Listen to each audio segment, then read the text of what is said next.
اب مسئلہ بیان کرتا ہوں۔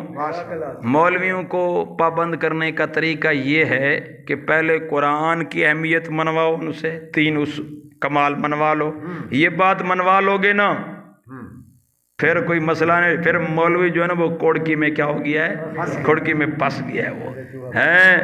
اور دوسری، اس سے قرآن کے الفاظ کے معنی کی دلالت پوچھو، یہ قطعی ہے یا ظنی ہے، قطعی ہے یا ظنی ہے۔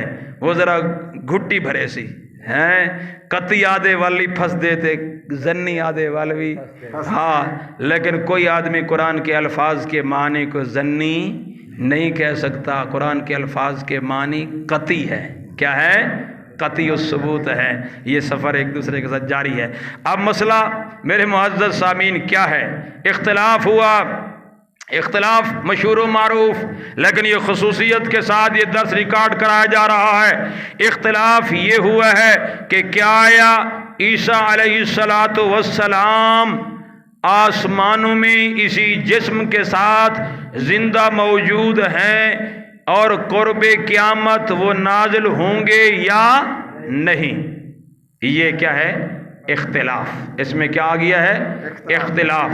ہمارے بھائی تو کہتے ہیں یہ تو اجماعی عقیدہ ہے کہ تمام علماء کہتے ہیں کہ عیسیٰ علیہ السلام آسمانوں میں زندہ ہیں اور قرب قیامت نازل ہوں گے، آ کر دجال کو کیا کریں گے، قتل کریں گے۔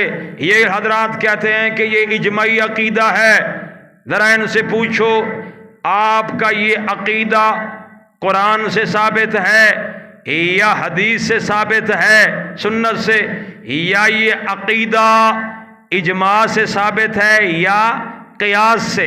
ان میں سے کسی ایک کی بات کرو نا، کیونکہ ان کے نزدیک ادلہ اربع، کتاب اللہ پہلے نمبر پر، سنت رسول اللہ، اور تیسرا درجہ کس کا ہے، اجماع کا۔ کیا ہے، جب یہ اجماع کا دعویٰ کرتے ہیں تو معلوم ہوتا ہے پہلے 2 چیزوں میں ان کا ثبوت موجود، عقیدے کا ثبوت موجود۔ جب انہوں نے کہا اجماع میں ہے، اجماع ہے، اجماع، جب آپ نے کہا اجماع ہے تو ہم آپ سے پوچھتے ہیں یہ اجماع قرآن و سنت سے ثابت ہے یا الگ سے ایک ماخذ اجماع کا بنایا کہ جس عقیدے پر سارے مولوی اکٹھے ہو گئے، نہ قرآن میں وہ مسئلہ نہ حدیث میں سنت میں وہ مسئلہ، تو علماء اکٹھے ہو کر ایک عقیدہ بنایا، متفق ہو گئے اور کہہ دیا کہ یہ دین ہے۔ یہ کیا ہے، دین ہے۔ کیا ایسا کرنا درست ہے؟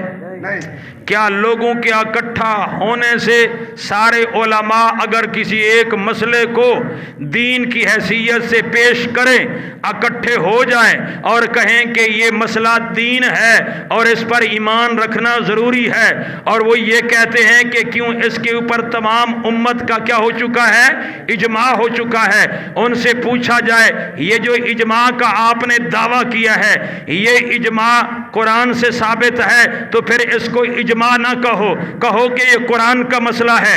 اجماع تو تیسرے نمبر پر آتا ہے نا، کہ جو مسئلہ قرآن میں نہ ہو، حدیث میں نہ ہو، پھر دیکھا جائے گا کس میں، اجماع کے اندر، کہ امت کا اس میں اجماع ہے یا نہیں ہے علماء کا۔ لیکن میں اس سے اختلاف رکھتا ہوں، میں کہتا ہوں ساری امت کسی مسئلے میں جمع ہو جائے اور وہ مسئلہ نہ قرآن میں ہے نہ حدیث میں ہے نہ سنت کے اندر ہے، ہم اس کو دین بنا سکتے ہی نہیں ہے۔ سارے علماء اکٹھے ہو کر کسی مسئلے کو دین بنا کر، مثال کے طور پر عیدیں 2 ہیں، اگر ساری امت اکٹھے ہو کر ایک تیسری عید بنا کر وہ پڑھنے لگ جائے، کیا وہ دین بن جائے گی؟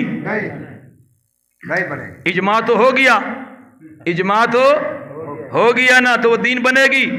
تو اس لیے ان کا یہ کہنا کہ اجماع امت ہے، پہلے نمبر پر یہ اجماع کا دعویٰ کرنے والا یہ پہلے نمبر پر یہ اقرار کر رہا ہے کہ یہ مسئلہ قرآن میں نہیں ہے، حیات عیسیٰ علیہ السلام کا، نزول عیسیٰ علیہ السلام کا، اور پھر یہ حدیث میں بھی نہیں ہے، اس کے بقول اقرار کر رہا ہے نہ قرآن میں ہے نہ حدیث میں ہے، یہ مسئلہ ثابت ہے اجماع۔ تو ان سے پوچھو اجماع امت کیا مستقل بذات یہ ایک شرعی حکم ہے؟ کیا وہ شریعت وضع کر سکتی ہے؟